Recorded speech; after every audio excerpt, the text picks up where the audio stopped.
నమస్తే. Welcome to Suman TV. మహిళల్లో చాలా సాధారణంగా కనిపించేటువంటి సమస్యల్లో యుట్రైన్ ఫైబ్రాయిడ్స్ కూడా ఒకటిగా మనం చెప్పుకోవచ్చు. సో, తీవ్రమైనటువంటి కడుపు నొప్పి రావటం పీరియడ్స్ టైంలోనే అండ్ ఎక్కువగా బ్లీడింగ్ అవ్వటం ఇవన్నీ చాలా సాధారణ సమస్యలుగా తీసుకొని వదిలిపెడుతూ ఉంటారు. కానీ ఈ ఫైబ్రాయిడ్ సమస్యని ఎంత సీరియస్‌గా మనం తీసుకోవాలి? సో, ఎలా మనం ఐడెంటిఫై చేసుకోవాల్సి ఉంటుంది? దీనికి డెఫినిట్‌గా అంటే ఈ యుట్రైన్ ఫైబ్రాయిడ్స్ ఉండేటప్పుడు చాలామందికి చాలా రకాల అపోహలు కూడా వీటిపైన ఉంది. ఖచ్చితంగా మనము గర్భసంచి తొలగించుకోవాల్సిన అవసరం ఏర్పడుతుందేమో అనుకుంటూ ఉంటారు. సో, ఈ విషయాలన్నిటిపై కూడా క్లారిటీ తీసుకుందాం. మనతో పాటు ఉన్నారు doctor Arjun Reddy garu, interventional radiologist from Rivia vascular institute. Hello sir. Hello అండి. సార్, మహిళల్లో ఈ మధ్యకాలంలో ఎక్కువగా కనిపించేటువంటి సమస్యల్లో మనకి యుట్రైన్ ఫైబ్రాయిడ్స్ అని తెలిసినప్పటికీ కూడా చాలామంది ఫస్ట్ డాక్టర్‌ని కన్సల్ట్ చేయటం కానీ, తెలుసుకున్న వెంటనే భయపడుతూ ఉంటారు. అరే! ఈ ఫైబ్రాయిడ్స్ ఉన్నాయనంటే ఇప్పుడు డెఫినిట్‌గా నేను నా గర్భసంచిని తొలగించుకోవాలా? ఒకవేళ అప్పుడే పెళ్ళైన వాళ్ళు ఉండొచ్చు. సో, ఇంకా కన్సీవ్ కాకపోయి ఉండొచ్చు. సో, అప్పుడు మా పరిస్థితి ఏంటి అనే ఆలోచనలో పడిపోతూ ఉంటారు. చాలామందికి ఆ గందరగోళం అనేది ఉంటుంది. సో, ఏం చెప్తారు దీనికి? సో, యూట్రైన్ ఫైబ్రాయిడ్స్ అనేది యాక్చువల్‌గా మనం అనుకున్న దానికన్నా ఒక చాలా కామన్ కండిషన్ అండి. అంటే రీప్రొడక్టివ్ ఏజ్ గ్రూప్‌లో ఉండే వుమెన్‌లో ఆల్మోస్ట్ ఒక 40-50% ఆఫ్ ద వుమెన్‌కి అట్ సమ్ పాయింట్ ఫైబ్రాయిడ్స్ వచ్చే అవకాశం ఉంటుంది.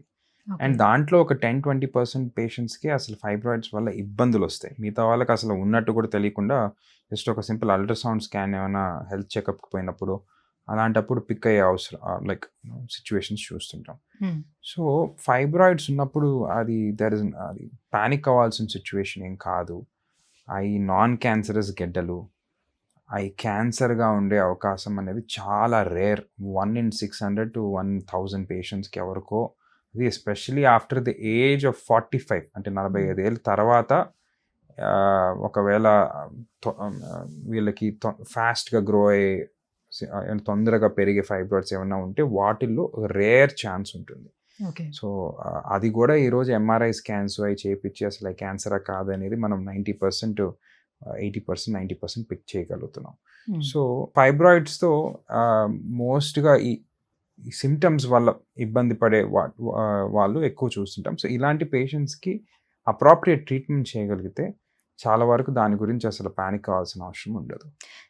గర్భసంచిలో మన కణితులు చూసేటప్పుడు కేవలం అంటే ఇప్పుడు ఆల్రెడీ డెలివరీ అయిపోయింది, ఇంకా అవసరం లేదు పిల్లలు అని అనుకునేటప్పుడు ఖచ్చితంగా యుట్రస్ అనేది తొలగించేసుకోవచ్చా?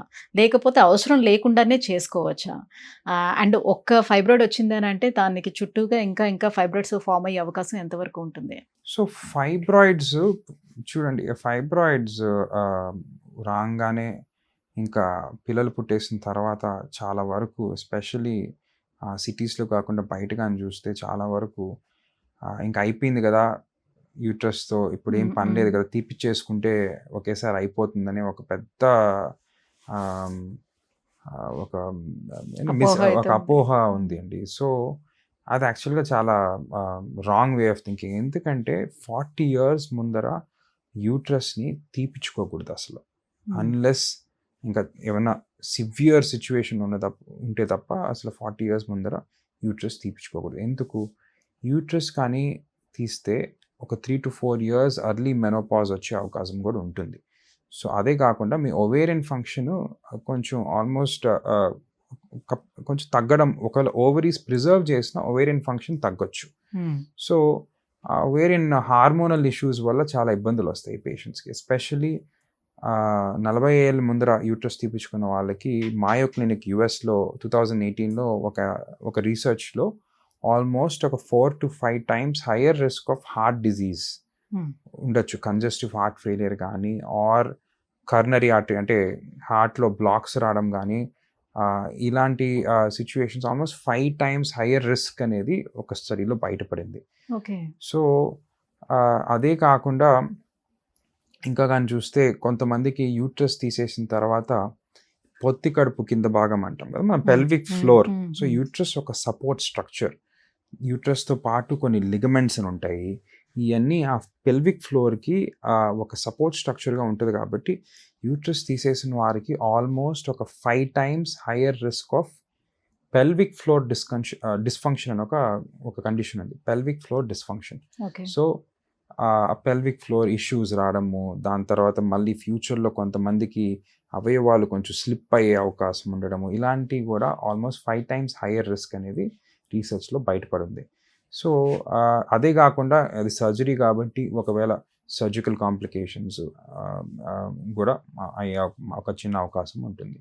సో ఇవన్నీ కానీ చూసుకుంటే అసలు యూట్రస్ తీసేయాలా అనే ఒక థాట్ని కొంచెం ఇంకా డీప్గా ఆలోచించి పీపుల్ అసలు ఆల్టర్నేటివ్స్ ఏమున్నాయనేది తెలుసుకోవాలి. చాలా వరకు ఈ పేషెంట్స్ ఒక గైనకాలజిస్ట్ దగ్గరికి వెళ్తారు, సో వాళ్ళు ఇచ్చిన ఆప్షన్సే చూసుకుంటారు. బట్ అదే కాకుండా ఇంటర్వెన్షన్ రేడియాలజీ లాంటి ఆప్షన్స్ కూడా సెకండరీ ఆప్షన్స్ ఉన్నాయి. వాటి గురించి అవేర్నెస్ పెంచుకొని అసలు యూట్రస్ స్పేరింగ్ థెరపీస్ ఏమున్నాయి అనేది తెలుసుకోవడం ఈరోజు చాలా important. Right. Only for 40 years లేకపోతే 30 years దాటిన వల్లనే వస్తాయి ఈ ఫైబ్రాయిడ్స్, లేదంటే టీనేజర్స్లో కూడా మనం చూడొచ్చు అంటారా? చాలా వరకు ఎక్కువగా 20sలో చూస్తుంటామండి. 20sలోనే? రేర్గా టీనేజర్స్లో కూడా రావచ్చు, బట్ ఎక్కువగా 20sలో అండ్ 30sలో చూస్తుంటాము. అండ్ ఇవి వచ్చినప్పుడు ఆబ్వియస్లీ 20sలో వచ్చినప్పుడు ఈ రీప్రొడక్టివ్ ప్రాబ్లమ్స్ కాజ్ చేసే అవకాశం కూడా ఉంటుంది. రీప్రొడక్టివ్ ప్రాబ్లమ్స్ ఒకవేళ అంటే location of the fibroid important and number of the fibroid కూడా ఇంపార్టెంట్. సో ప్రతి ఫైబ్రాయిడ్ ఫర్టిలిటీ ఇంపాక్ట్ చేస్తుందని కాదు, కానీ అది ఫెలోపియన్ ట్యూబ్స్ ఇన్సర్షన్ అంటే ఒక ఫర్టిలిటీ సిస్టమ్ దగ్గర ఉంటే కానీ ఫర్టిలిటీ ఎఫెక్ట్ అయ్యే అవకాశం ఉంటుంది. సో ఒకవేళ అలాంటి పేషెంట్స్కి ఫర్టిలిటీ ఇష్యూస్ ఉంటే యూజువల్గా మేము కూడా ఈ మా ప్రొసీజర్స్ కాకుండా మయోమెక్టమీ అంటే ఫైబ్రాయిడ్ వరకు సర్జికల్గా తీసేసి యూట్రస్ని ప్రిజర్వ్ చేసే ఒక సర్జరీ ఉంది. అలాంటి సర్జరీ ఎక్కువగా ప్రిఫర్ చేస్తుంటాం మేము కూడా.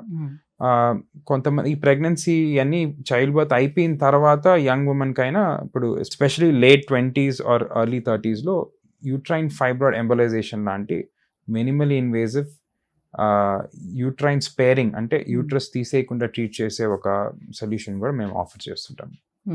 సో ఇప్పుడు తీయాల్సిన అవసరం లేని ఆ ఫైబ్రాయిడ్స్ని ఎలా ట్రీట్ చేస్తారు? దానికి ఏమైనా మెడిసిన్స్ ఏమైనా ఇస్తారా? దాని బ్లడ్ సప్లైని ఎట్లా ఆపుతారు? సో అది కూడా కొద్ది రోజులు ఉంటే మళ్ళీ పెరుగుతాయి కదా. సో మెడికల్ మేనేజ్మెంట్ కూడా ఒక ఆప్షన్ ఉందండి. సో సిమ్టమాటిక్స్ అంటే ఈ పేషెంట్స్కి యూజువల్గా హెవీ బ్లీడింగ్ కానీ or painful periods, prolong periods or pressure symptoms like అంటే కింద కడుపులో ప్రెషర్ వల్ల నొప్పి రావడము ఆర్ యూరిన్ బ్లాడర్ పైన ప్రెషర్ పడి ఫ్రీక్వెంట్గా యూరిన్ వెళ్ళాల్సిన అవసరం, ఇలాంటి కామన్గా చూస్తుంటాము.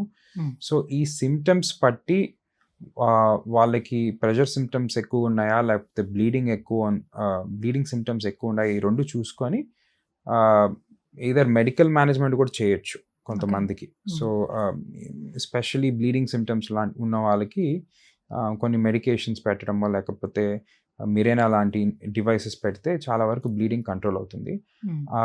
అట్లా కాకుండా ఒకవేళ మెడికల్ మేనేజ్మెంట్ ఆప్ట్అవుట్ చేసుకొని ఏమైనా ప్రొసీజరల్ ట్రీట్మెంట్ కానీ చూస్తే ఈ యూట్రైన్ ఆర్టరీ ఎంబలైజేషన్ అంటే ఇది ఒక యాంజియోగ్రఫిక్ ప్రొసీజర్.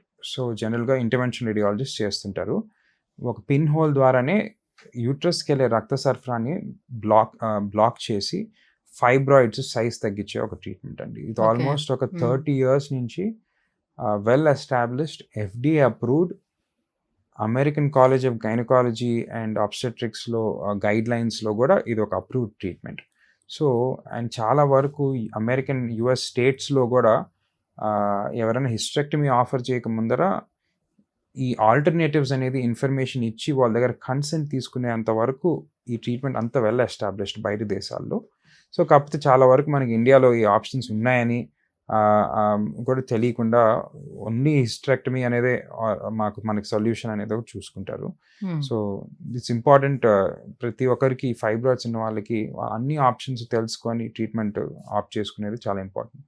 సో తీయించుకున్న తర్వాత కూడా మళ్ళీ మళ్ళీ రావడానికి ఎంతవరకు ఛాన్స్ ఉంటుంది? వాళ్ళ బాడీ తత్వం మీద ఆధారపడి ఉంటుందా? ఇట్ డిపెండ్స్ అండి. ఒకవేళ కొంతమందికి మయోమెక్టమీ చేసిన తర్వాత కూడా 4-5 yearsలో నేను ఈ మధ్యన ఆల్మోస్ట్ ఒక 3 patients చూశాను. Young especially late 20s early 30sలో 3 patients treat చేశాము. వాళ్ళకి ఫస్ట్ టైం ఒక 5 to 10 ఫైబ్రాయిడ్స్ తీస్తే within 4-5 years another 10 to 15 fibroids వచ్చినట్టు పేషెంట్స్ కూడా చూస్తున్నాము. సో వాళ్ళకి ప్రతిసారి సర్జరీకి వెళ్ళే కష్టం, ప్రతిసారి అంత మేజర్ సర్జరీ 2-3 సార్లు చేయించుకోవడం అంటే దానివల్ల చాలా వేరే కాంప్లికేషన్స్ రావచ్చు. సో ఇలాంటి పేషెంట్స్కి మేము ఈ మధ్యన ఫైబ్రాయిడ్ ఎంబలైజేషన్ చేసి సైజ్ తగ్గించి వాళ్ళకి సిమ్టమ్ రిలీఫ్ అయితే తేయగలిగినాము. సో ఇట్ డిపెండ్స్ అండి. టెండెన్సీ అనేది ఫర్ ఎగ్జాంపుల్ ఒక సింగిల్ ఫైబ్రాయిడ్ ఉందనుకోండి, సింగిల్ ఫైబ్రాయిడ్ ఉన్న వాళ్ళకి మనం దాన్ని పూర్తిగా ఫైబ్రాయిడ్ ఎంబలైజేషన్ ద్వారా ట్రీట్ చేస్తే 100% అంటే దాన్ని కంప్లీట్గా బ్లడ్ సప్లై బ్లాక్ చేయగలిగితే లాంగ్ టర్మ్ సక్సెస్ అనేది చాలా బాగుంటుంది. కొంతమందికి మల్టిపుల్ ఫైబ్రాయిడ్స్ ఉంటాయి. మల్టిపుల్ ఫైబ్రాయిడ్స్ ఉన్న వాళ్ళకి కూడా 30s అంటే యంగ్ పీపుల్లో ఒకసారి ఎంబలైజేషన్ చేసిన తర్వాత కూడా మళ్ళీ వచ్చే అవకాశం ఉంటుంది. వెరస్ 40sలో ఉన్నప్పుడు జనరల్గా మనం ప్రాపర్గా కానీ ఎంబలైజేషన్ చేయగలిగితే రీప్రొడక్టివ్ ఏజ్ మెనోపాజ్ దగ్గరికి వస్తారు కాబట్టి వాళ్ళకి రికరెన్స్ రేట్స్ తక్కువ ఉంటాయి. సో జనరల్గా ఇది ఒక డీటెయిల్ డిస్కషన్, ఒక బిట్వీన్ ఫస్ట్ గైనకాలజిస్ట్తో డీటెయిల్ డిస్కషన్ అవ్వాలి అండ్ ఒక ఇంటర్వెన్షన్ రేడియాలజిస్ట్తో కూడా ఒక డీటెయిల్ డిస్కషన్ అయ్యి అన్ని strengths of each treatment, weakness of each treatment and వాళ్ళ పర్సనల్ విషెస్ ఏంటి, వాళ్ళ పర్సనల్ నీడ్స్ ఏంటి వాళ్ళు చూసుకొని ఈచ్ పేషెంట్ వాళ్ళకి అప్రాప్రియేట్ ట్రీట్మెంట్ సెలెక్ట్ చేసుకోవాలి. మాక్సిమం ఎంత సైజ్ వరకు పెరిగే ఛాన్స్ ఉంటుంది సార్? లిమిట్ లేదండి. నేను 30 సెంటీమీటర్స్ 25 సెంటీమీటర్స్ కూడా చూస్తున్నాము. So it depends.